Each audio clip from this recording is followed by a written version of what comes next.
আসসালামু আলাইকুম BD sports টিভিতে আপনাকে স্বাগতম। চেন্নাইয়ের কাছে হারের পর মোস্তাফিজকে নিয়ে যা বললেন হার্দিক পান্ডিয়া, বিস্তারিত জানতে ভিডিওটি না টেনে সম্পূর্ণ দেখুন।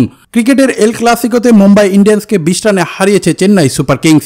গতকাল এই ম্যাচের আগে ব্যাট করে মুম্বাইকে 207 রানের লক্ষ্য দেয় মোস্তাফিজের দল চেন্নাই সুপার কিংস। জবাবে ব্যাট করতে নেমে রোহিত শর্মা সেঞ্চুরির পরও মুম্বাই থেমে যায় 186 রানে। ম্যাচ হারের পর 4 উইকেট শিকার করা চেন্নাইয়ের পেসার মাথিসা পাথিরানার প্রশংসা করেন মুম্বাইয়ের অধিনায়ক হার্দিক পান্ডিয়া। তবে আরেক তারকা ক্রিকেটার মহেন্দ্র সিং ধোনিকেও যেন প্রশংসায় ভাসিয়েছেন এই অলরাউন্ডার। গতকালের ম্যাচে হার্দিক পান্ডিয়ার করা চেন্নাইয়ের ইনিংসে শেষ ওভারে টানা 3 ছক্কায় দারুণ হাঁকান ধোনি। এতে 200-র কোটা পার করে চেন্নাই।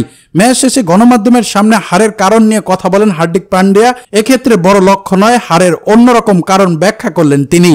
হার্দিক জানান, চেন্নাইয়ের দেওয়া লক্ষ্য টপকে যাওয়ার মতোই ছিল, তবে চেন্নাই দারুণভাবে পরিকল্পনার কাছে হেরে যায় মুম্বাই। হার্দিক আরও জানান, অবশ্যই ছুঁয়ে ফেলার মতো স্কোর দিয়েছিল চেন্নাই সুপার কিংস, কিন্তু তারা বেশ ভালোভাবেই বোলিং করেছিল। পাথিরানায় পার্থক্য গড়ে দিয়েছিল, তাদের পরিকল্পনা স্মার্ট এবং সেভাবেই তারা এগিয়ে গিয়েছিল। অবশেষে এই রানের মধ্যে আমাদের আটকে ফেলেছে, যা স্ট্যাম্পের পিছনে এক মহেন্দ্র সিং ধোনির কৃতিত্ব দিলেন এই অলরাউন্ডার, আর সেটি জয়ের পার্থক্য করে দেয় চেন্নাই সুপার কিংসের পক্ষে। তবে এই ম্যাচে মোস্তাফিজ তেমন ভালো বল করতে পারেননি। 4 ওভার বল করে খরচ করেছেন 55 রান, বিপরীতে নিয়েছেন 1টি উইকেট। মোস্তাফিজের এমন বোলিংয়েও হতাশ নন হার্দিক পান্ডিয়া।